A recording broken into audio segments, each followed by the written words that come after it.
Nabangga at pumailalim sa multicab ang babaeng yan sa San Fernando, Cebu. Sa investigasyon ng pulisya, hindi napansin ng driver na tumawid ang 51 anyos na biktima. Wala ng buhay ang biktima ng isugod sa ospital. Hindi nasasampahan ng reklamo ang driver matapos makipag-areglo ng asawa ng biktima. Bago ngayong gabi, idineklara ng Iran at Amerika na completely open o bukas ng muli sa commercial shipping ang Strait of Hormuz. Ang hakbang ay bunsod ng pagtatakda ng 10 araw na ceasefire ng Israel at Lebanon na nagsimula bilang tugon sa matinding labanan sa rehiyon. Ayon sa Foreign Minister ng Iran, mananatiling bukas ang Strait of Hormuz sa loob ng ceasefire period at ang paglalayag doon ay dapat sumunod sa coordinated route na itinakda ng Ports and Maritime Organization ng Iran. Matapos ang pahayag ng Iran, agad bumagsak ang presyo ng langis sa world market. Ang Brent crude at US futures parehong nagmura sa $82 to $84 per barrel. Matapos ang ilang linggong nasa lagpas $100 ang mga ito dahil sa gyera sa Middle East. Tinanggap ni US President Donald Trump ang pagbubukas. Nagpasalamat siya at nagpahiwatig ng posibilidad ng mas malawak na negosasyon. Pero anya, mananatili ang blockade ng Amerika sa mga pantala ng Iran. Bago nito, sinabi ni Trump na posibleng mag-usap ang Amerika at Iran ngayong weekend. Ani Trump, maaari siyang magtungo sa Pakistan kung doon mapipirmahan ang kasunduan upang tapusin ang digmaan sa Iran.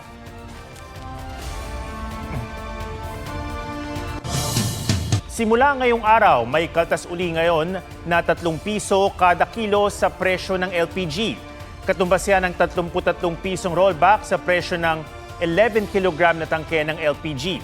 Ayon kay LPG Marketers Association founder Arnel T., epekto ang rollback ng pagbaba ng shipping at transport cost. Posible pang masundan yan sa susunod na linggo ayon sa presyo ng krudo. Una lang nabawasan ng 3 piso ang presyo ng LPG nang tanggalin ang excise tax noong nakaraang linggo.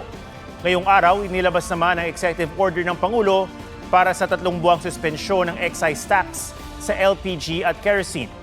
Asahan naman ang isa pang round ng rollback sa presyo ng produktong petrolyo sa susunod na linggo. Ayon sa oil industry source, 17 hanggang 19 na piso kada litro ang tinatayang bawas presyo sa diesel. 2 hanggang 3 piso naman sa kada litro ng gasolina. Tuloy na ulit ang operasyon ng high-end residential project na Monterrazas de Cebu, na isa sa mga nasisisi sa malalang pagwaha sa Cebu noong Bagyong Tino. Inalista kasi ng DNR ang stoppage order sa proyekto at di na rin ito pinatawan ng LGU ng cease and desist order. May report si Darlene Kai.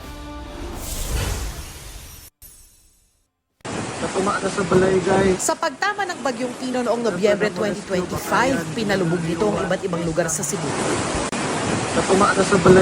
Gaya ng Barangay Guadalupe sa Cebu City na halos hanggang bubong ng mga bahay ang tubig. Unang beses daw itong naranasan ng mga residente. Isa sa mga sinisi nila sa pagbahang itinatayong high-end residential project na Monterrazas de Cebu. O karon, tanawa taga Monterrazas, na inyong kabuang. O,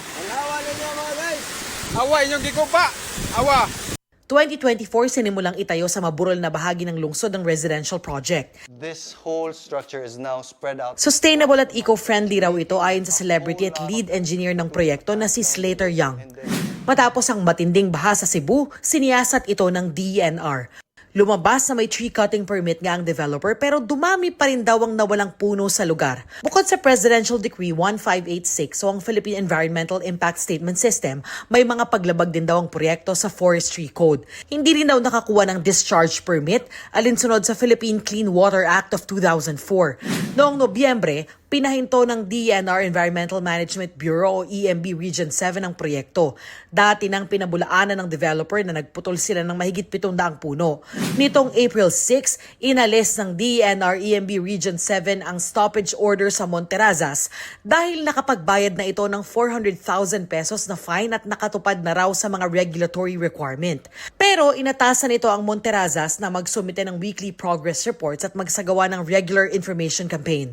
Ang konseho Pareho naman ng Cebu City, nagdesisyong hindi napatawan ng cease and desist order ang Monterazas dahil batay sa technical findings, hindi lang daw maaaring isisi sa development ang paglala ng baha. Sinang-ayunan ito ni Cebu City Mayor Nestor Archival. Tumana o unsay mga corrective measures para sa ingon makapadayon gihapon sila sa ilahang proyekto sa Monterazas. We will continue to assess on the project, and then we will continue to collaborate with other agencies. Darlene Kai, GMA News. Kumpiskado ang mahigit 2 milyong pisong halaga ng nakaw na diesel sa isang compound sa San Mateo, Rizal. Nadiskubre yan ng maharang sa checkpoint sa Valenzuela ang isang truck na may sirang headlight. Nang siyasatin, kargado pala ito ng 7,000 litro ng diesel na di dokumentado at di pa naproseso. Arestado ang driver at pahinanti nito na nagturo sa compound sa Rizal na pinag-imbakan ng diesel. Nadiskubre roon ng 4 na tanker truck at di rin dokumentado at di pa napoprosesong diesel na abot sa 8,000 litro. Sa kabuuan, 15,000 litro ng diesel ang nakumpiska ng pulisya. Nakaw daw ang nabistong krudo na mula pa sa iba't ibang bahagi ng Metro Manila. Sa probinsya raw ito dinadala na bote-bote kung ibenta. Ito-turn over ang mga ito sa Energy Department. Iniimbestigahan naman ng umuupa sa naturang compound. Inaasikaso na ng pamahalaan ng pagpapauwi kay Zaldico na nasa Czech Republic matapos maharang sa pagtawid sana sa Germany. Hindi raw yan magiging madali ayon sa ilang international law expert, lalo't walang extradition treaty ang Pilipinas at Czech Republic. May report si Chino Gaston. Matapos i-anunsyo kagabi ni Pangulong Bongbong Marcos na nahuli na si Zaldico at nakadetain sa Prague, Czech Republic dahil sa pagbiyahe roon ng walang kaukulang dokumento, kaninang umaga sinabi ng Pangulo sa panibagong post na hinarang Zico ng mga otoridad sa border ng Germany kaya ibinalik sa Czech authorities. Nitong Disyembre, nang kansilahin ang pasaporte ni Ko na nahaharap sa mga kaso kaugnay sa flood control scandal. Pinaniniwalaang may Portuguese passport si Ko. Ayon kay DILG Secretary John Vic Remulla, posibleng nagkaroon ng problema sa papeles kaya hindi ito nakapasok sa Germany. He is considered an unwanted alien dahil wala siyang travel papers. It happened around 3 o'clock p.m.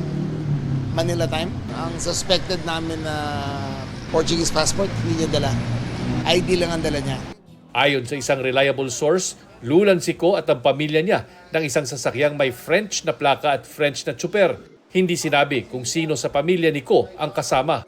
Pero habang nasa border, kasama sila sa mga natyempuhan ng random border check ng Germany kung saan hinihingi ang mga dokumento ng mga gustong pumasok doon. Yan ay kahit pa bahagi ito ng Schengen area na iisang visa lang ang kailangan. Walang extradition treaty ang Pilipinas at Czech Republic. Kaya ayon sa ilang international law expert, ang pagpapauwi kay Ko posibleng idaan sa pakiusapan ng Pilipinas sa gobyerno ng Czech Republic. So it depends on how we deal with the Czech authorities as well, and I think the Philippines and Czech Republic has a very good diplomatic ties. So I think it could be easier for them to negotiate on this aspect. Ibang usapin na pa raw kung mag-a-apply si Ko ng asylum o kung meron ng gumugulong na application para rito. In that event, mahirapan tayo kasi maraming protections accorded to asylum seekers.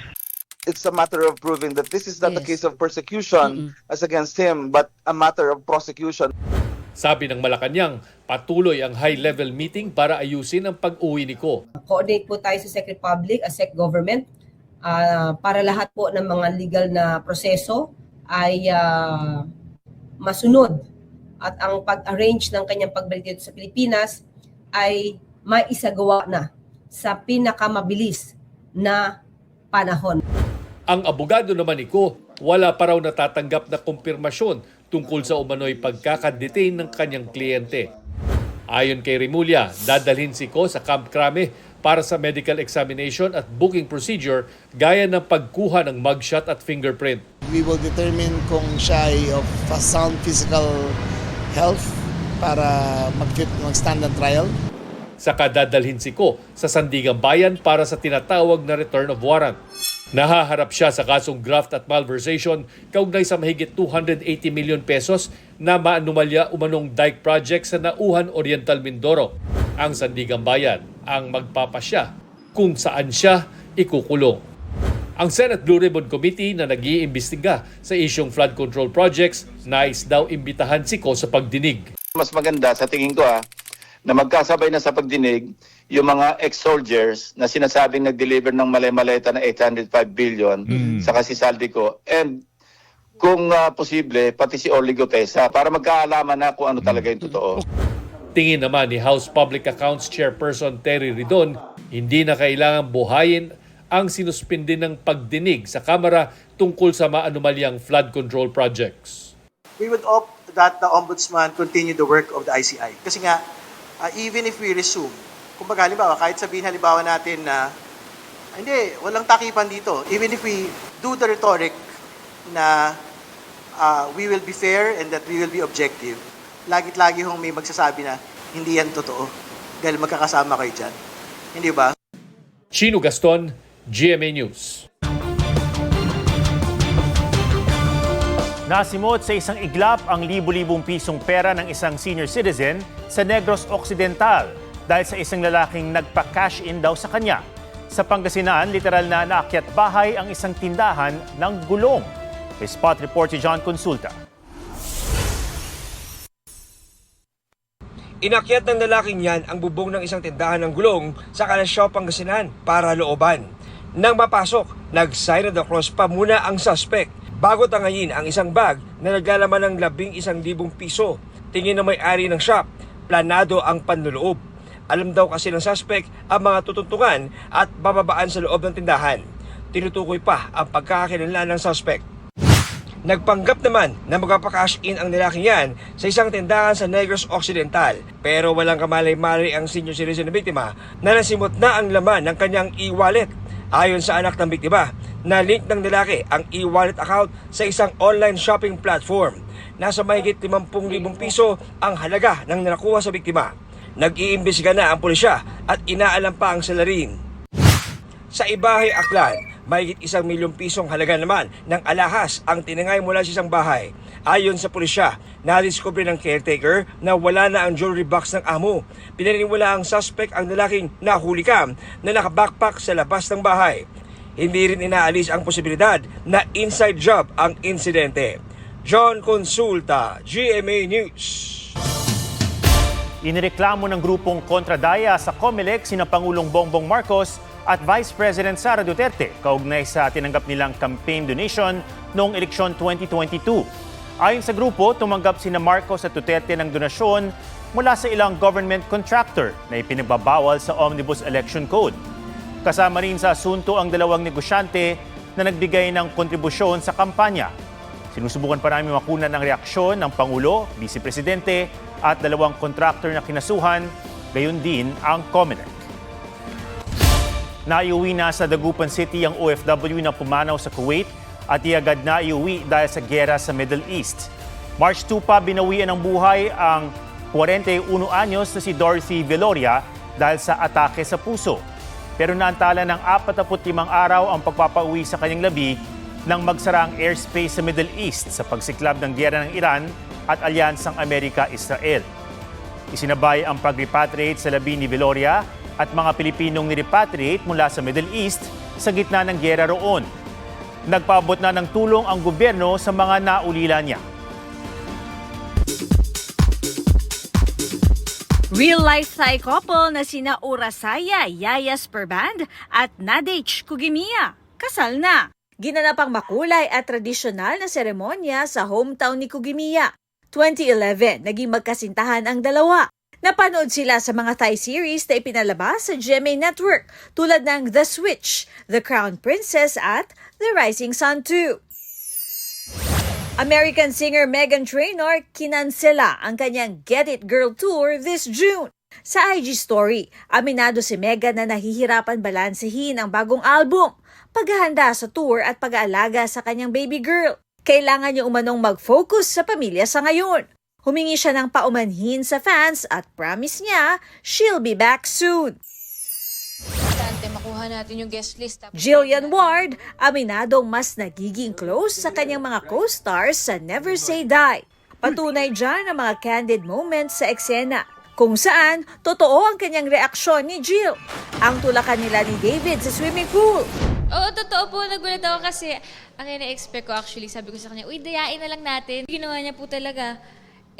Dinamay niya ako doon sa pagtalon niya. Isa sa mga bagay na natutuwa ako sa show. Kasi most of the scenes, may pagka-impromptu, talagang biglaan lang, mas natural. Beat the Heat kasama ang Bubble Gang sa beach. Pero bukod sa katatawanan, flex nila ang beach-ready na katawan. Abangan ang summer special ng longest-running gag sa bansa. Ruru Madrid nag-immersion sa Tondo, Maynila bilang paghahanda sa kanyang upcoming project. Katrina Son, GMA News.